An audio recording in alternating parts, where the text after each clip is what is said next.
Hi. Hi. Hi. Hello. I'm curious about... I'm curious about Building open, authentic, loving relationship. I'm curious about jealousy. I'm curious about polyamory. Does it just mean that you're fucking all the time? How can I tell my parents that my partner is already married? I'm curious about... How do you know when you're too busy to have another relationship? I'm curious about dominant and subordinate relationships. I'm curious about sexual health. How can relationships evolve with people as they grow and change? So you're blonde, I'm curly. We're exploring our identity here in COVID. Look at us. Yeah, totally. I feel like we did the difficult identity exploration earlier on in our lives. Like we did the hard stuff, and now we're like, I want to tell my blonde self. Hi, welcome to the Curious Fox podcast. This podcast is for those who challenge the status quo in love, sex, and relationships. My name is Effy Blue. And I'm Jacqueline Misla, and on today's episode, Effy and I are exploring some themes that have been coming up in our work, specifically the caretaking dynamic that exists in relationships. And before we do, Effy and I are on Zoom, and I must acknowledge that Effy Blue, you are now blonde. I am blonde right now, and I keep forgetting that I'm blonde, and I keep catching myself either on Zoom or in a mirror. I'm like, I'm blonde now. So yeah, huge change. And your hair is short. It's cute. Yeah. Thank you. I mean, short is how I roll, so that's working for me. The blonde is relatively new. I've had highlights before, and I was like, okay. And then went to the hairdressers, like first time in a long time. And I was like, I'm ready for a change. I'm considering something different. And he's like, leave it to me. And I was like, okay. And then 2 hours later, I'm blonde. And I like it. I like it. I just need to get used to it. Mm-hmm.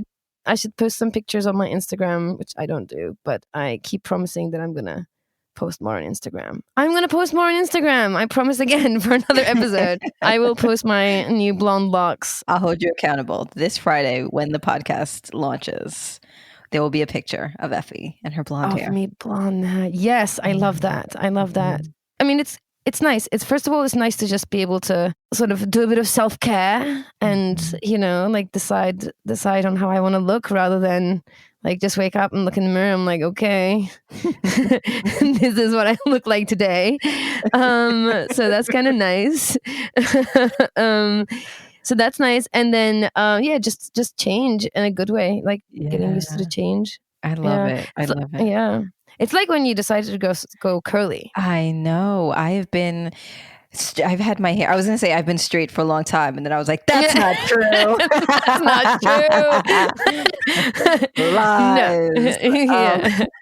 My hair has been, and actually my hair has not been straight. That's also lies. I have been blowing my hair out for a very long time. I mean, when I was younger, my hair was straight, and at some point it became curly, and I didn't realize how curly it was until I went to a curly hair salon over, months into COVID, because I just was like, COVID is too hard for me to blow dry my hair. Like nobody has time for that and COVID at the same time. So we need to now choose. Like no one has time for virtual schooling and, all my calls being on Zoom. So I went curly, and the same, I would pass myself in the mirror and be like, huh? And it took me a while to get used to it, how to style it. I miss my straight hair sometimes. I don't miss the work of it, but I miss it. So, but I love embracing the curly. I love that you're embracing your short and curly. Yeah. Yeah. My curls, I had straight hair until I hit puberty. When I had my period for the first time, I was like, whoa, my period. Whoa, what's going on? And then and your body went into shock and you curled your hair up. Actually, it's pretty that's almost what happened. I was kind of trying to figure out my period, and I had these curls on the back of my neck, 2 pieces of hair in the back of my neck, just behind my ear, just went wavy. And I was like, oh, that's weird, because I had dead straight hair. And then I was like, Mom, look, I have curly hair. And she was like, stop playing with your hair, typical my mom. So I was like, cool. And then I went to bed, and over the course of the next 3 days during my period, when my hair went from straight to curly. No way. Totally, no lie, no lie. And I don't know what shocked me more, my period or my curly hair. I haven't looked back. It's just been curly. I mean, my mom has dead straight hair and my dad has curly hair.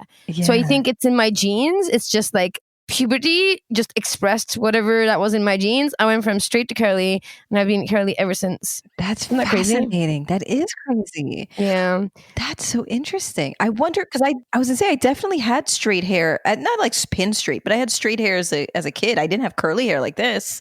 So something happened over the course of, so maybe like, but I was masking it. See, this is all my life has been masking all of the things that were not straight for years, and then finally embracing them all. So I don't even know when it became curly. Yeah. I mean, there's stories of people, their hair texture changing when they're pregnant. So people get, their like curls fall out and go straight, or they got straight hair and they go curly. I think some of it is hormonal. I think that's why it happened to me during puberty. Mm-hmm. I think it felt a lot like this coming out of the cocoon type, puberty, like next phase of your life thing. And then very much, you look at all the pictures, like straight hair. Now she has curly hair. Yeah. So yeah, that's my curly hair adventures. And now it's curly and blonde. That's how I'm rolling right now. That's amazing. Yeah, I want to get highlights again. But then I'm also like, maintenance. Like everything right now is like, maintenance. Yeah, I know. Like I just started to get my nails done, like after 100 months of not, and they look so nice now. It makes me so happy. But now I have to keep going back. I feel the same. Yeah. I liked it when you had blue hair. That was good. Yeah. It didn't last for that long though. It just looked dark. I didn't want to bleach it and then dye it because again, I'm like, maintenance. Yeah, I know. It's just adding stuff, just like more things to take care of. I know. And I like take care of myself. Like I'd put makeup on. I'm one of those folks, like you said in the beginning, where you're like, oh, well, I guess this is what I look like. Like even sometimes after I do the whole thing, the hair and the makeup, and I'm just like, well, I guess that's what I look like today. That's the best I can muster. Let's get the day going. I don't know. I like it when you and I catch up over your makeup routine. Sometimes when we have our morning calls and you're like, I just need to do my makeup while I'm talking to you. I'm like, sure. And it's like watching a live YouTube makeup tutorial. And you go from like bare face to like fully made up in front of my eyes. It's like some sorcery that's happening. We're both trying to like stay on topic and at the same time like transfixed. So like, what's just happening? So I don't know. I like those sessions. So they're fun. Yeah, I do. Often I'll put on makeup. I don't even have meetings or anything that particular day. I just do it for me because it feels like at some point I really like loathed all of the things that I was doing in like my femme identity. Like every time I was blow drying my hair, every time I was putting makeup on, I was just like angry, particularly because my two partners are both androgynous. And so I was like, how you both have short hair and no makeup and you just throw on a t-shirt and jeans. And like, certainly I could do all those things myself, but the way in which I present to the world and how I like feel really good take some amount of, grooming and effort in a way that they didn't need to do or didn't feel like they needed to do.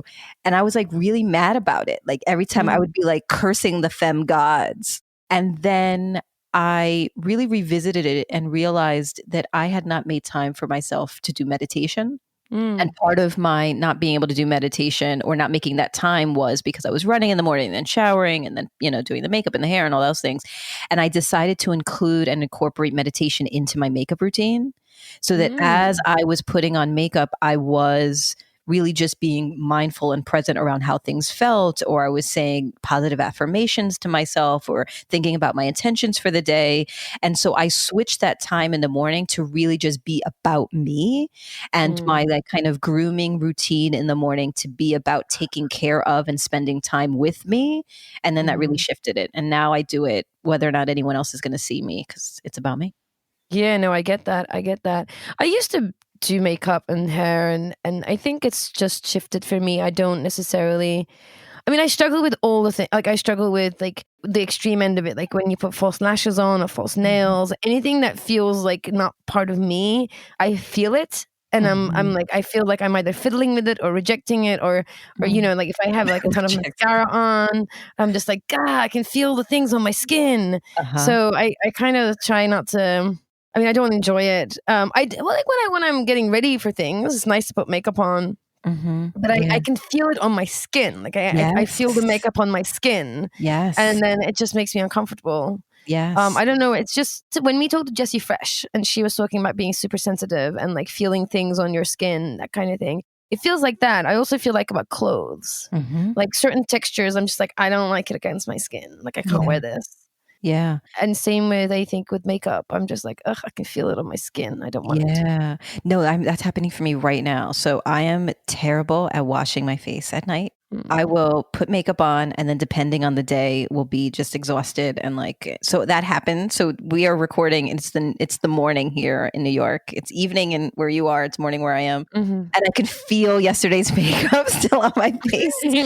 But that will often happen also at the end of the day. Like after working a full day, I have to put my hair up in a ponytail and have to take my makeup off because now I suddenly feel everything on me. My skin feels just like it's radiating. And I'm like, I like immediately need to just wash everything off and take a shower, put my hair up. It like nothing can touch me. So I'm feeling that now. After this, I'm gonna have to go wipe my face. yeah, I hear you. So you're blonde, I'm curly. We're like we're exploring our identity here in COVID. Look at us. Yeah, totally. I feel like we did the difficult identity exploration earlier on in our lives. Like we did the hard stuff, and now we're like, I want to tell my blonde self.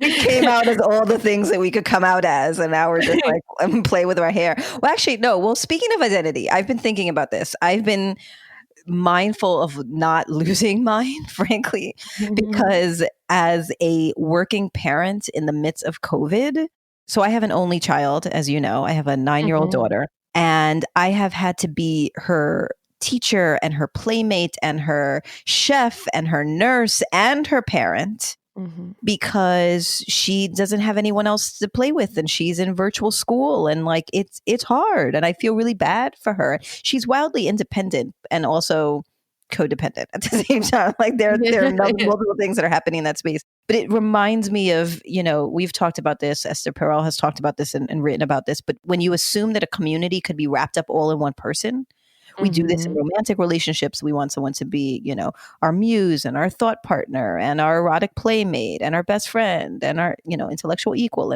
And that is what I'm experiencing right now as a parent. And I am in the midst of trying to identify a tutor for her and like a therapist and like all these things so that I am not all these things for her because right now I am. And it has made me think about, I often get praised for this. Like people see my effort and they're like, Ben, you're a Wonder Woman. Or like, even my daughter has been like, you're so selfless. Like, I love how, and I have to be like, no, selfless means loss of self. I'm not losing myself. I care for you and I care about you. And I also prioritize myself. So I like reject those terms. And embrace them. Like part of me, like this morning I woke up and made pancakes with like strawberries and whipped cream while I was like in the hustle to because that made me joyful to serve my family in that way. So there's like this conflicting, there's like cognitive dissonance in my mind between feeling resentful that I have to be everybody's everything, but then also wanting to be everybody's everything. Yeah. So I've just been thinking about that as relates to specifically my role as a mom, but yeah.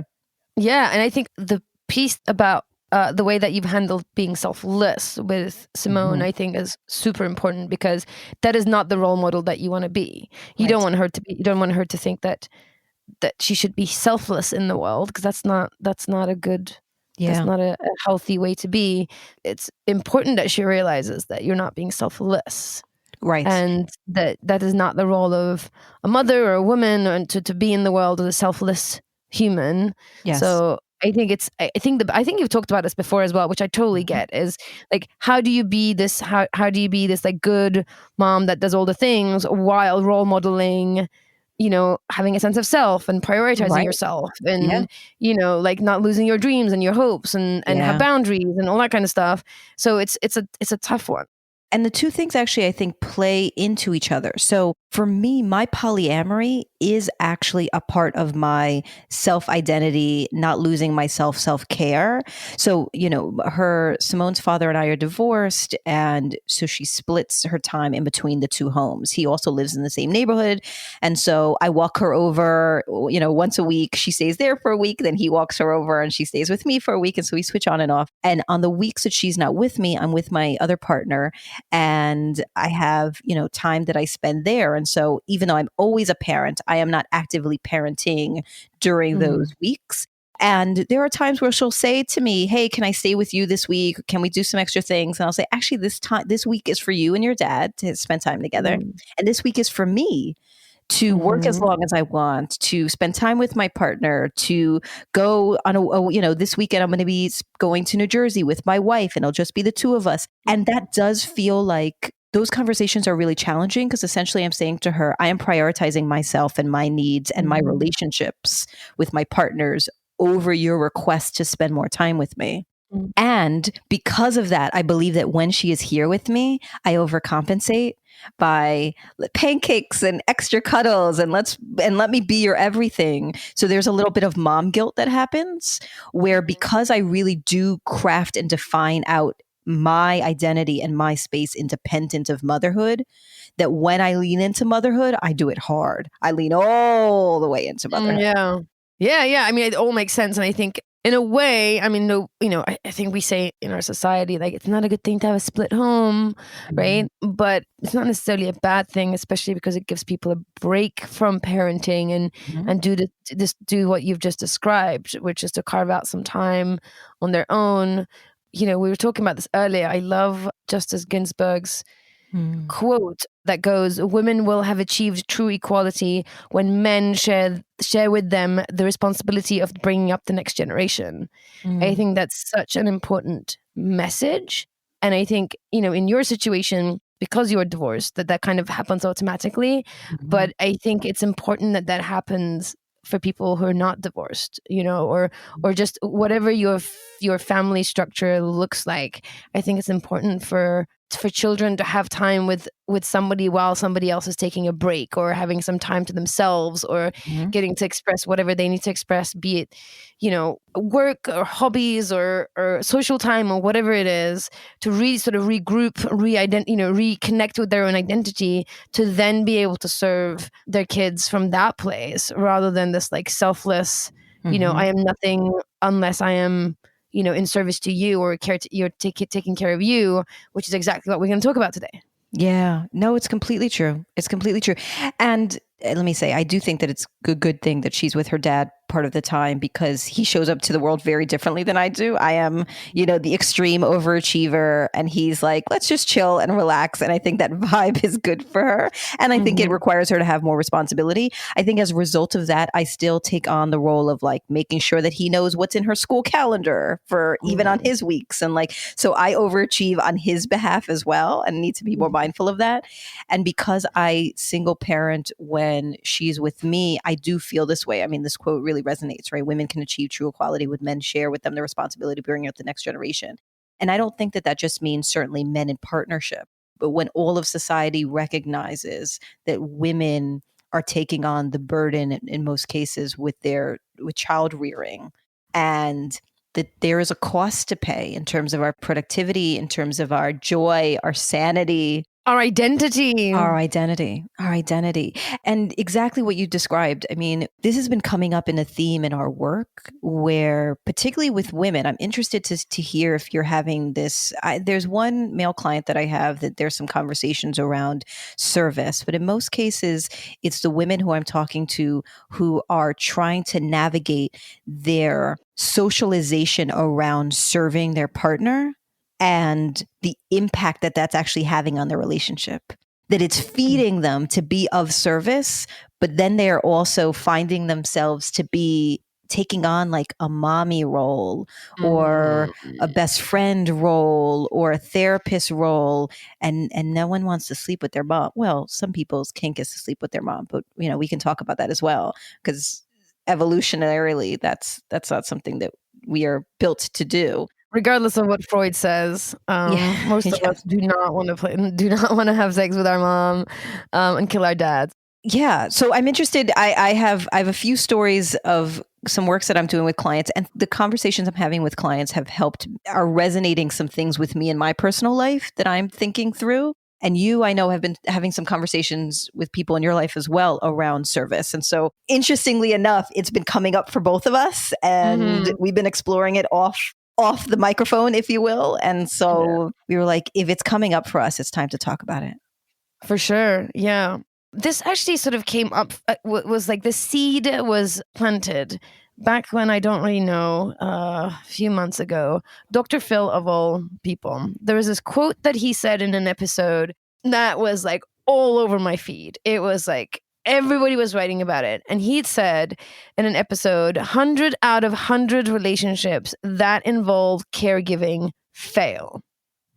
And that was just a quote. I didn't watch the episode. I don't watch Dr. Phil. Shame on me. But this quote was all over all my feeds, and everybody was up in arms. There was a lot of accusations of ableism.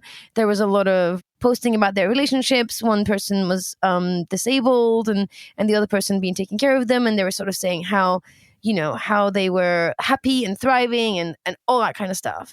And then I was just like, actually, I don't think that's what he means. I don't necessarily think he's like, I don't really know him. I don't think he's like particularly wise, or I don't take his word for anything. However, in this particular quote, in this particular line, I was like, he's not wrong. Because I don't think when he means caregiving in this context, when he's like 100 out of 100 relationships that involve caregiving fail, that caregiving he talks about, and I then actually did look at the episode, and I think this is what it was about. I don't think he means somebody helping somebody else out of a bed to get into a wheelchair, or somebody helping somebody bathe because they have some sort of a physical disability. It's not that kind of caregiving. I think what he's talking about is the caregiving that is about competence, that's about self-reliance, that's about self-soothing and being self-sufficient in the world and being whole, right? I think what he means that if you come into a relationship where you are not competent around life, and when you are not able to regulate your emotions, and when you can't get to a place where you feel safe and grounded, and you need the other person and to do that for you because you're incapable of it, and then the other person kind of takes that role on as like a caregiver beyond anything else, right? And becomes and the dynamic that we recognize is codependency. When you are dependent on the other person to shape your identity, to be a part of you and part of your identity, and without them you feel there's a part of you that's missing, that you're not fully self-expressed, that you're not whole in the world. I think that's the caretaking that he's talking about in this particular quote. And he's kind of right that when the relationship becomes all about caregiving and nothing else, I think that's when the relationship fails. And we, of course, need to talk about what we mean by fail. Right. Because I think in what you're describing, what I hear fail is essentially that there's not a peer dynamic and equity in the relationship, but also it feels like a lack of eroticism. Sure. That, again, one doesn't necessarily want to sleep with their caregiver.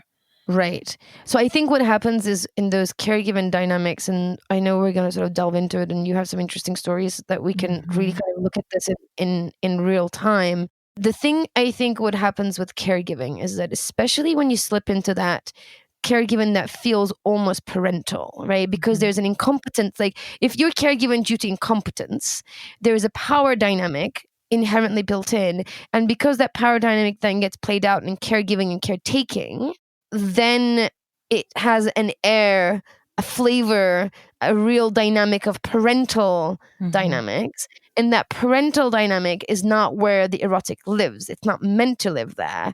We think incest is bad. We have a moral objection to incest. In fact, we have a biological objection to incest, more importantly the moral one, that we need it for the gene pool, we need it for a healthy species. That's one of the reasons, like is biologically reinforced not to fancy our parents, right? So when our romantic relationship has an echo of a parental relationship, or maybe even echoes the parental relationship we had with our own parents, because we haven't resolved some of these issues, eroticism will just fade away, because that's not where it lives. Like it can't live in that parental space, because we're not meant to fancy our parents.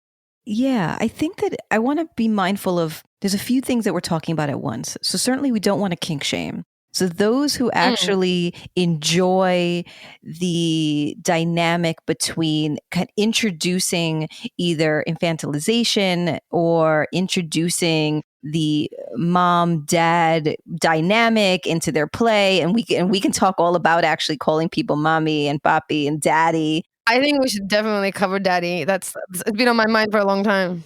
So we can talk about all the names that we call people within relationships that are both parental but also sexy. And so I want to explore that. So certainly it's not about kink shaming. It's about understanding that in many relationships, when the caretaking aspect enters into a relationship, that oftentimes the desire and eroticism then can leave that space, because it's hard for those two things to your point, to live in that same space.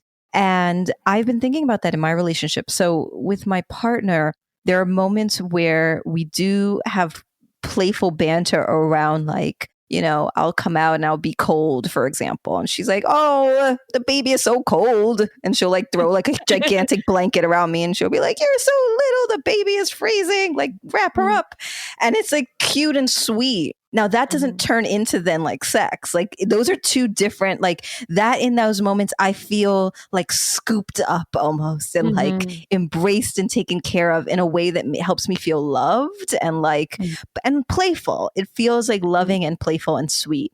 It's not then sexy. That's like a different type of vibe. And I have been thoughtful about that in our conversations around this dynamic. Like, is that something I should be concerned about? Like, is she playing the role of mom or dad that I didn't have as a young person? And maybe that's true, because I think that actually there's some things to explore there too.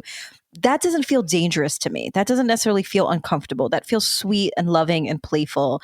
And I think that is also different. So I want to make sure that we're separating out the pieces of conversation, that it's not kink shaming, nor is it saying that anytime we are being playful or loving with our partners in a way that, like, you know, calls them a baby or, you know, takes care of them in a loving kind of sweet, gentle way.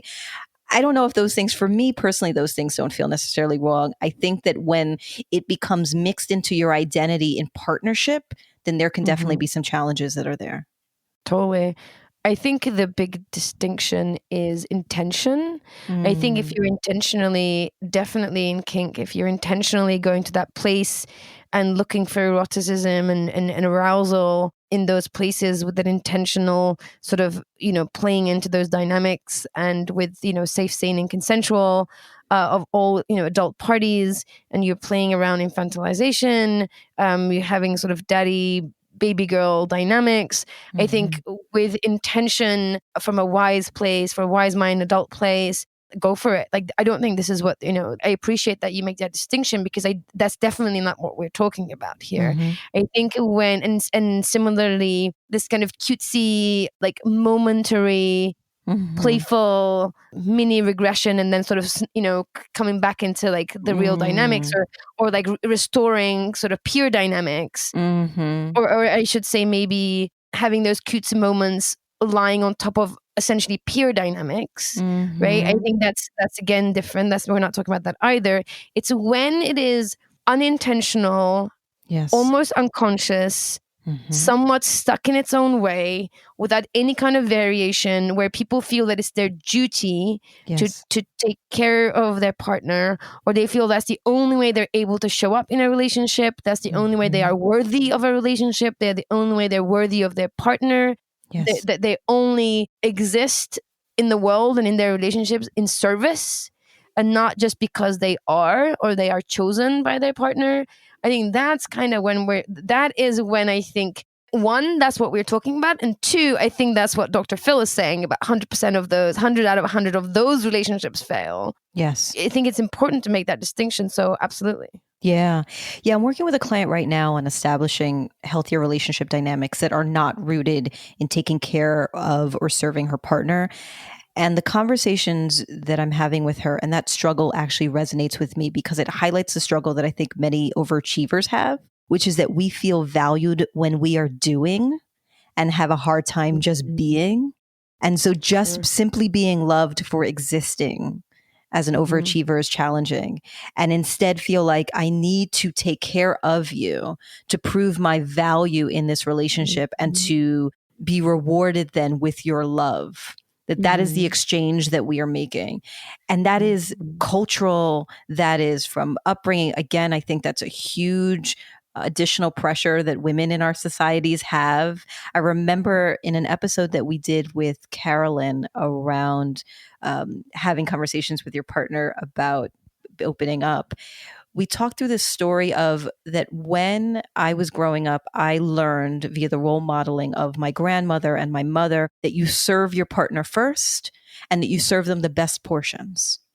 And that was something that I was actually surprised that I brought into my same-sex relationships.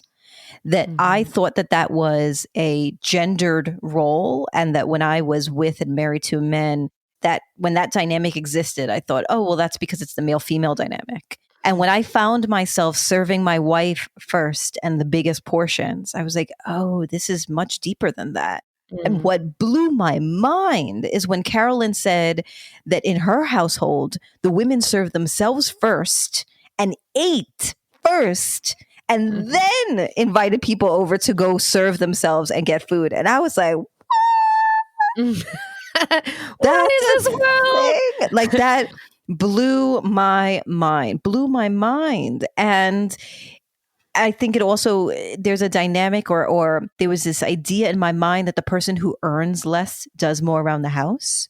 Which is more often than not women. Women, right. And now what's interesting is when I was married to my daughter's father, he was a filmmaker and an editor, and he did consulting work. And so he often either was not working as much or not working at all. And he took care of our child, and he cooked and he cleaned. And I, went out and worked and was the provider, the financial provider within the home. And so the dynamic didn't necessarily matter for me there in terms of gender. But that did exist, that I expected without conversation that he would take care of household things. And then when I became the person who wasn't earning as much and my wife earned more, even though I was working as much as her, because my paycheck was smaller than hers, I took on the cooking and the cleaning and the securing of the groceries and things like that. And then in my relationship with my partner, she earns less. And so I expect her to do that. So it's just these weird narratives that I'm beginning now to untangle and unpack that I didn't even realize, but a lot of them have to do with service. Then in order for you to earn your keep, you have to serve. Yeah, and I think that's definitely one aspect of how this plays out. So let me put it this way. This came up the other day that I was talking to somebody here that a woman's worth is measured, especially where I am right now, women's worth is measured by the quality of the ironing of her husband's shirt, essentially. Like how well she's taking care of her husband, how well she's taking care of her house, how delicious her food is, how well the kids are behaved, more importantly, how well the kids are dressed, right? And that is the worth, that's how worth of a woman is measured. And it still is in a lot of societies. That's kind of, it's more important than what she does, but how she takes care of the people around her, which is what you're saying, like serving others first and making sure that she's selfless and all that kind of stuff. So I think it's on like a systemic societal level, like that's what we tell women.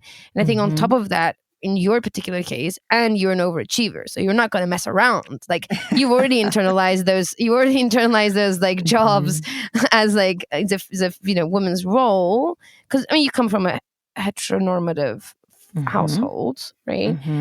Hispanic, religious, Hispanic, heteronormative. religious. Right, exactly. So that's very much in your culture. Like women's role is Mm-hmm. to be the caretaker. So you've already internalized the systemic side of it. And plus, you're Jackie, and you're like, well, if that's my job, Right. let me If I'm gonna show do you it, which then I'm gonna do hand. it. Yeah, right. Like the only thing in your case is just like doubly, Yeah. like a double whammy for sure.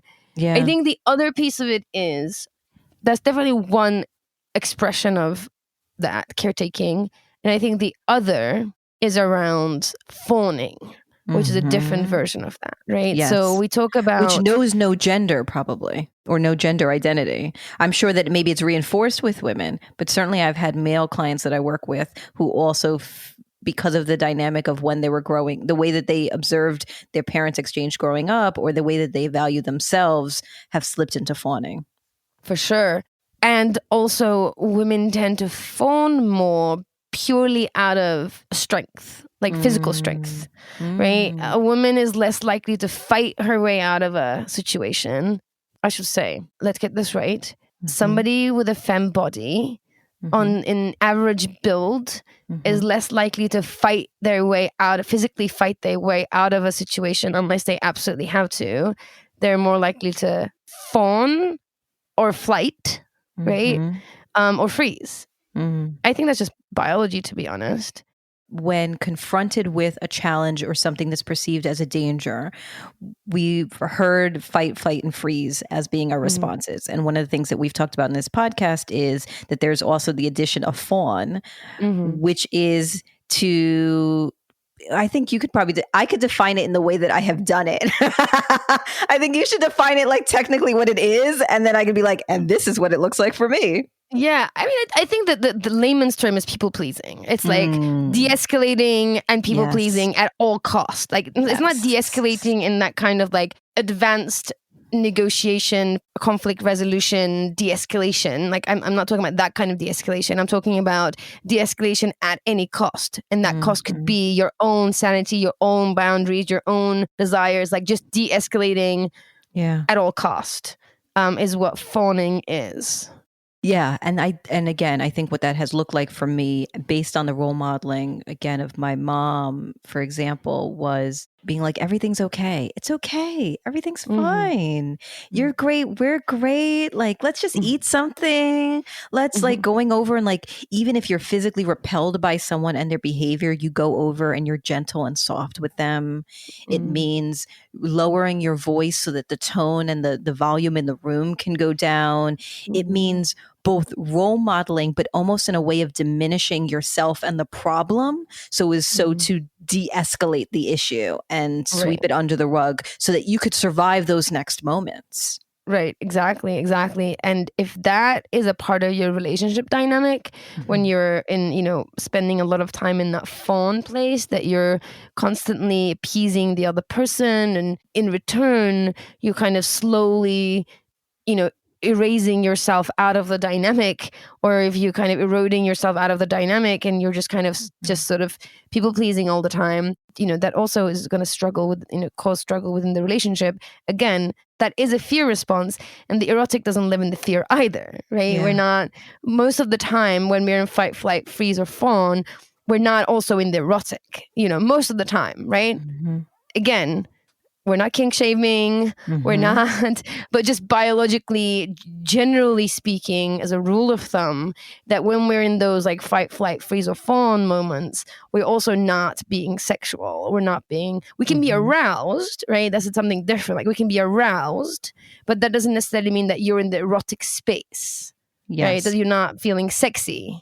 And again, to have a kink scene where there is intentional power dynamic or struggle or role play, that is something very different than actually being afraid. And so we want to continue to separate those things out around parental dynamics, because every time I log into Pornhub, I see that they're like the most popular things are like stepmom and stepdad things. Yeah. So there's clearly even though we're talking about parental dynamics, there's clearly as close to we could get to as a parent fantasizing as possible. That is again very different than what we're describing, which is something that is not intentional, something that is insidious, something that is rooted in your culture, your upbringing, your childhood, your trauma, that is playing itself out in relationship.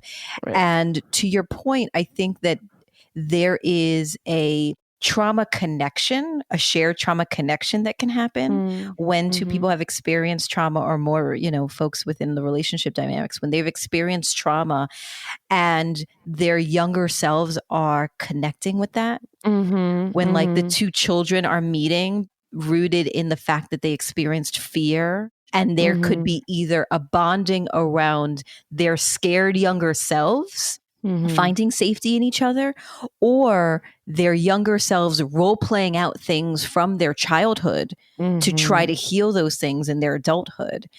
And personally, I think that there could be something that's healing in that when you are mindful of that.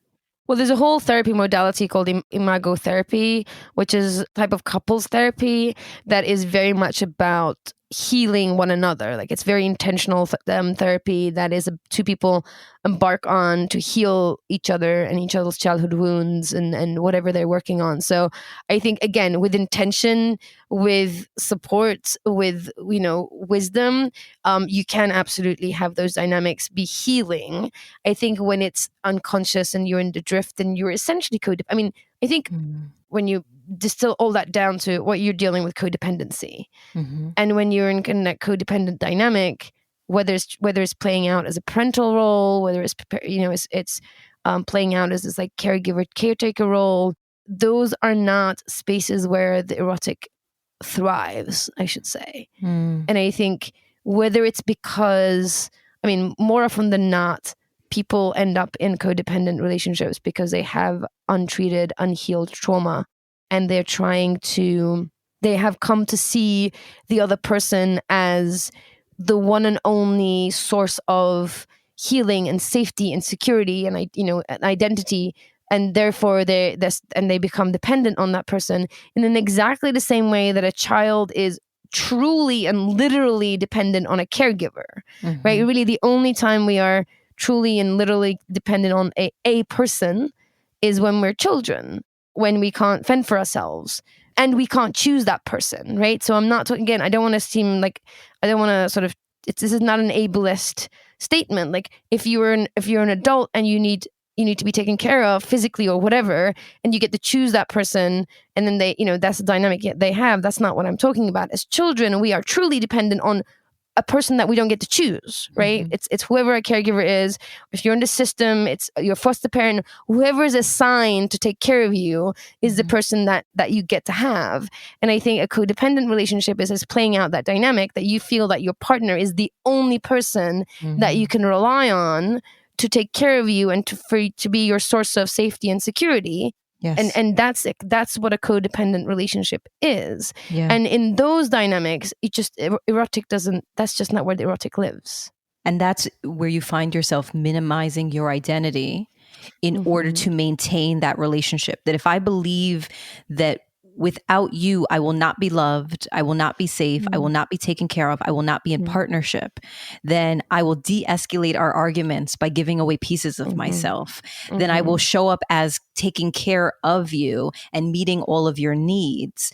And in some of the conversations I'm having with clients, when a partner sees the other person as their mother, as their nurse, as their therapist, in the beginning, there is something that's comforting about that, right? There's something that it's like, wow, I could be vulnerable with you and you love me potentially in a way that I haven't been loved before.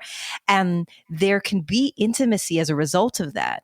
And in what I'm hearing is that over time, and certainly what I've experienced, that then doesn't become attractive anymore. The place where I am dumping all of my insecurity and my vulnerability and my needs, and you're cleaning that up, that's not the space I want to come to be sexy. here's the thing, that can be a part of the relationship, Right. but they can't be the relationship, right? They can be pockets.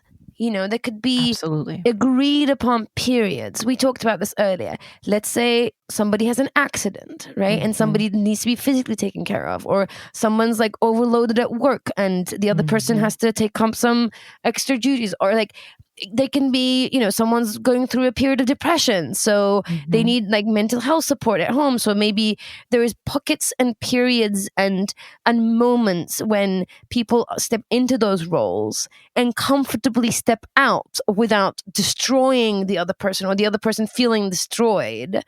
I think that's okay. But when that dynamic becomes the dynamic, when that relationship becomes the relationship where the caretaking happens, I think that's where the struggle is. Yeah. And they could transition into dynamics that are platonic and non-sexual, and that's also fine. I think that in those relationships, so if somebody is not engaged sexually with their partner, which there are plenty of relationships that exist and they're thriving there, it's recognizing whether that still feels safe, whether there's resentment that's building up, where you're giving and giving and giving, but you're not getting in return what you are giving. And I've also heard this a lot, where people give and give and give as a signal to their partner, this is what I want to receive in return. But that conversation has never happened. And as a result of that, resentment builds. That has nothing to do with sex, and that's still unhealthy. So I want to also make sure that we're not anchoring our conversation in, if you want to have sex with your partner, these are things to think about. It's if you want to have a healthy, robust, peer kind of relationship with a partner, then these are things to keep in mind. Is, are you replaying things from your childhood within your current dynamic? Are you finding that your value is tied into service and tied into doing? Are you finding that there are power dynamics that exist that either you didn't realize that you were signing up for, or that you unknowingly yet willingly signed up for? And those power dynamics are creating either moments where you feel like you are losing yourself or you are feeling resentful. Those are all signs that you may need to revisit what's happening in your relationship and see if you can course correct and you can create a more balanced dynamic. Absolutely. And I think I want to add to that list. If you are restricting yourself, not sharing the things that you desire, not sharing the things that you're curious about, because you're upset that you're going to upset the dynamics of your relationship, you have either a real sense of, or maybe a voice in the back of your head, or maybe like a pit in your stomach that says, what if that person leaves me? Like those are clues. If you have a sense that if I just share this one thing, this person is going to slam the door and leave me, right? Two things. One, if that's really the case, like something is much bigger, like wrong with the relationship. If the person, upon sharing this one thing, if this person is going to like slam the door and leave you, there's way, way deeper issues. And two, if that's how you feel, which means you don't have a sense of safety within the relationship. Again, if you're restricting yourself in that kind of way, that's also a sign that you might be in a codependent relationship. And again, you might find that the erotic doesn't live there. I would even say maybe the sex that you're having is sex out of service rather than sex out of pleasure, right? And again, I am not that against sex out of service. I've definitely been there. Again, it's been in pockets. It's been here and there. It's been like, okay, fine. Like, I like sex. I might not be in the mood for it right now, but I see that you are, for whatever reason. Sure, I'll show up and have sex with you. That's fine. Like, but if that's the only sex that you're having, the only time you're having sex, or every time you're having sex, you're doing it in service of the other person, making sure that they have pleasure, and you may even not want to do that. Like, those are all signs that there might be something not quite right. Let's talk a little bit about some strategies. I can share out some of the things that I'm working with my clients, and I'm interested in some of the work that you've been doing. So if you've heard this checklist and you're like, yes, that is me. Number one, that's okay. That has been me. Like, I'm raising my hand right now on the Zoom call. For sure. That not only am I even saying that has been me in some distant past, those are some things that I am conscious of now. This idea of shared trauma connection, which we should note is different than trauma bonding. And we have actually had to be mindful not to confuse those two. Trauma bonding is bonding with the person who is essentially creating the trauma for you. The person who is potentially abusive and bonding with that person. That's like the Stockholm syndrome. Yes, exactly. So that's trauma bonding. What we're talking about is bonding over shared traumatic experiences as young people. And so, for example, both my partner and I experienced dynamics in the home where our fathers were emotionally or physically abusive, and there was constant tension within the home. And we both dealt with that tension very differently. I think that she dealt with it by going insular, going inside and really thinking about what do I need to do in this moment to protect myself and to be safe in this space. And I dealt with it by strategizing, by thinking 10 steps ahead to prevent that dynamic from happening. I also am the oldest of 3. And so I was very mindful of what do we need to do to make sure this doesn't happen again. And that very much shows up in our adult selves, right? I am a strategist and my job is to think 10 steps ahead and to avoid chaos and issues. And that has shown up in our dynamic in our relationship, where if anger shows up present in that space, we both revert to our 10-year-old selves, where I'm like planning desperately, how are we going to get out of this? And she completely shuts down. And in those moments, we're realizing, oh, our 10-year-old selves are in relationship with each other. There are 2 10-year-olds who are playing girlfriends right now. And how do we get out of that mental space, that emotional space, in order to show up as our adult selves again?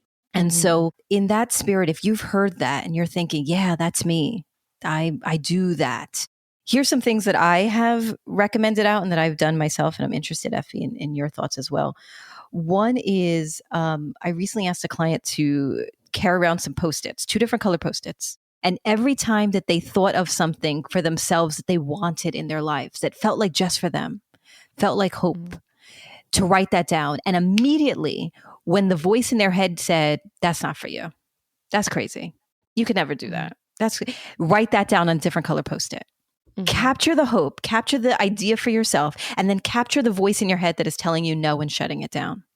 And then by the end, she brought both sets of Post-its to our conversation and was able to see some themes that she was visioning out, things that were only for herself. But because she had such a history of, it can't be about me, it has to be about the other person, immediately with the idea of hope or dreaming came the shutting down. That is not meant for you. That's meant for the people you're supporting, but that's not meant for you. And we were able to break down those themes and those dynamics. But the first piece was just capturing it. Capturing the message that she was hearing in her head. So that's one idea. And the other is this thought of, which goes to the first, I asked the same person to start to give herself more space to really sit in what she wants. Give herself like the permission slip to dream about what is just for her, not in service to anybody else. What do you want? And to write those things down.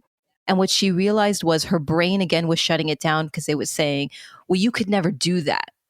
Look at your history. Look at the way you show up in a relationship. You can never achieve that.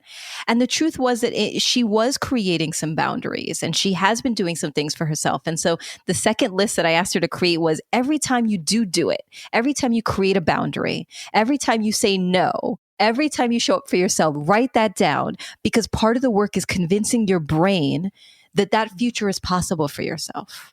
That you are not destined to this past that you have created for yourself, that there is a different future that can exist. And so just start to make that list of all the times that you're doing it so that you can start to show your brain like, no, this is possible. That's possible for me. Yeah. Like reprogramming your brain essentially to what you want and reprogramming your brain to see the examples of when you can achieve it. For sure. Yeah, I love those.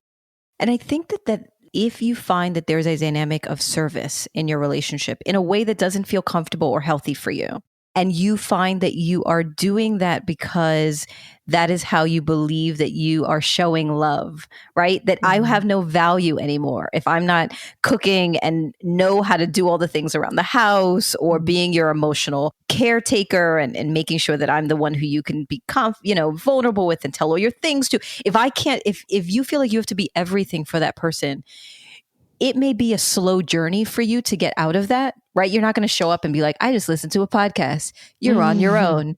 Figure out dinner yourself. Like, I'm going out with my Best of luck. friends. Yeah. Right, exactly. That's likely not going to happen because that's not where you find your value wrapped up in. I think it's about beginning to untangle yourself from I am only valuable when I am doing and serving. And finding your value to be in other things within your relationship.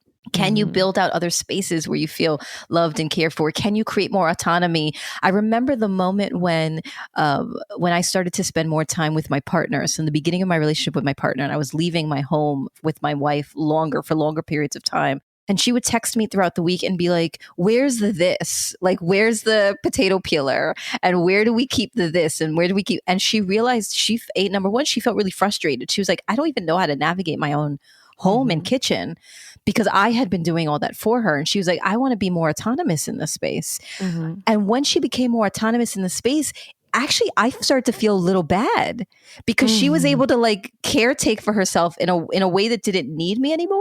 And I recognized that started to make me feel uncomfortable. And I had to sit with that and be like, what's up with that? That she can make a meal on her own and you feel bad about that. Like your marriage and love is not dependent on the fact that you are the only one who can feed her. That now that she can feed herself, she's going to be like, well, frankly, I realize I don't need you anymore.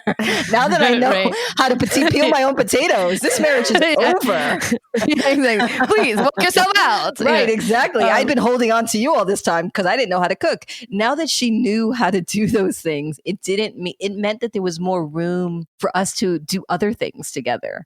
That I wasn't, because she wasn't relying on me for those things, that our relationship could spend time in other spaces and places. Sure. So think about where those types of transitions can exist. Think about places where you can intentionally create space to reflect on your childhood in a way that's healthy. For sure. As opposed to being, with my partner, our 10-year-old selves who are both traumatized and, dealing with, still as adults, figuring out how to navigate the fear of these fathers that actually no longer live with us. That instead we reminisce about things that we loved as children. And so one example is I used to eat toaster strudels. And one day I came home to our shared apartment and she had brought toaster strudels. And I had not had one in 20 years, 30 years, something like that. And it was like the best kind of childhood reminiscing.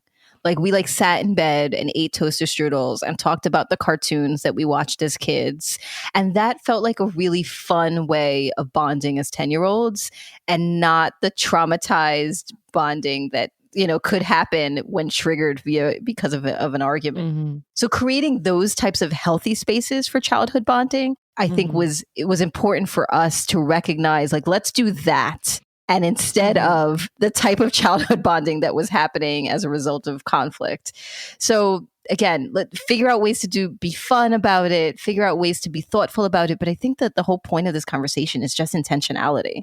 Absolutely. Know what you're doing, know how you're doing it, be thoughtful about it. And if it doesn't feel good for you anymore, think about how to stop. Right. I think that's really important. I think that would be my final recommendation is to, mindfulness is a practice, and it comes up in all these places. And a part of it is to be able to check in with yourself and check in with where you're at and how you're feeling.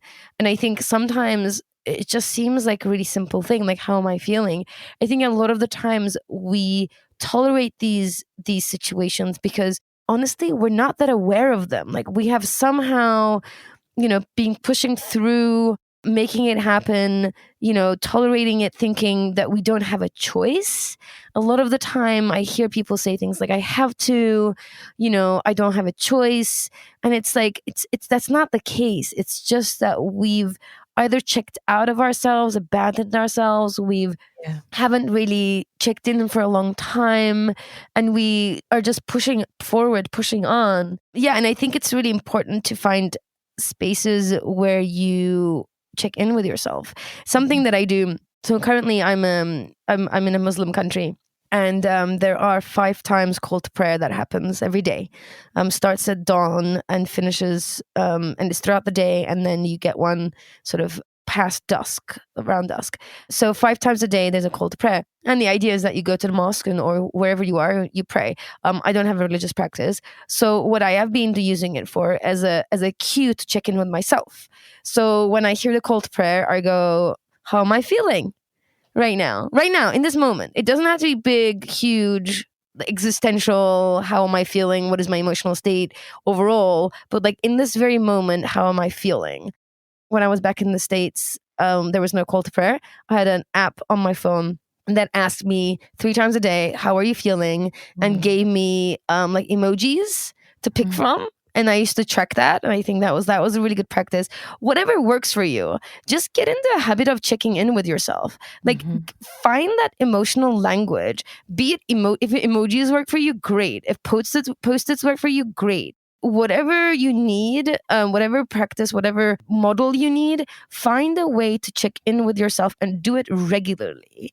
And if you're finding that you're regularly dissatisfied, you're regularly feeling unsafe, you regularly find yourself in your sort of your child self scared is aware, in a way that child is scared, where they feel hopeless and they can't problem solve and they think the one and only solution to their agony, their frustration, or their, discomfort is the one person, that's when you need to do some work. But you can't do any of that work. You can't do any of these things that we just talked about if you're not able to check in with yourself, if you're not able to get to that awareness. So I would say that would be my other practical sort of pro tip. I love it. I love it because it's about disruption. Right. Disrupting the unhealthy dynamics, creating moments in your day for pause and being intentional about it, which I think is everything that we talked about today. Yeah, absolutely. I love it. I love it. I love it. And, all of this falls under the bucket of just continuing to change the noise, understanding that there's been so much noise that we were immersed into, bathed into, that has rained over us to the point that we don't realize that we are wet anymore with all of this noise. And if we can be intentional about changing the channel, disrupting some of that noise, creating spaces of quiet and listening into other things. And we hope that we're doing that in this podcast. Yeah. If you feel like we have, then please like it, share it, review it. This is actually not us being needy or being like in service to you. Maybe a little bit. Yeah. But we actually do not utilize social media that much. And because likes and follows are not a thing that matters to us, like in our personal lives. And in terms of this work, it does matter to us. Sharing the message and sharing it out and having reviews so that this way it can go to the top of the algorithm. That is important to us. So do that. Join the community, join the conversation that's happening in the Facebook group.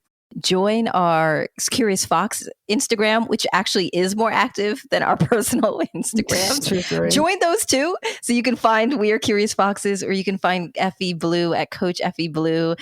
Maybe she'll post a picture of her blonde hair. I'll try to get one posted.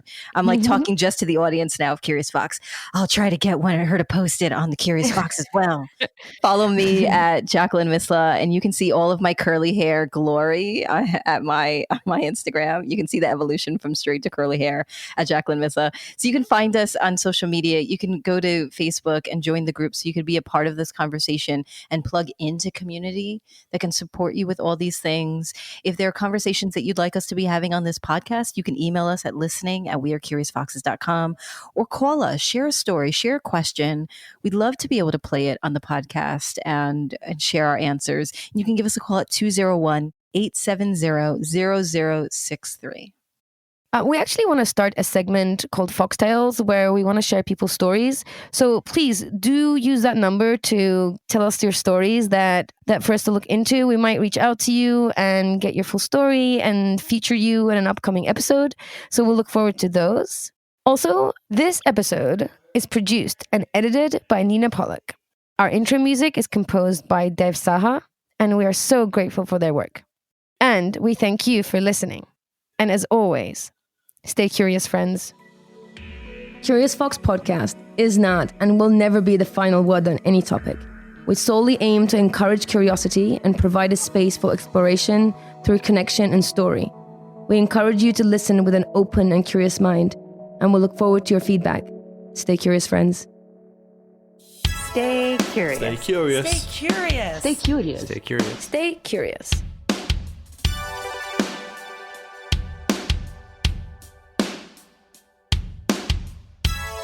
Stay curious.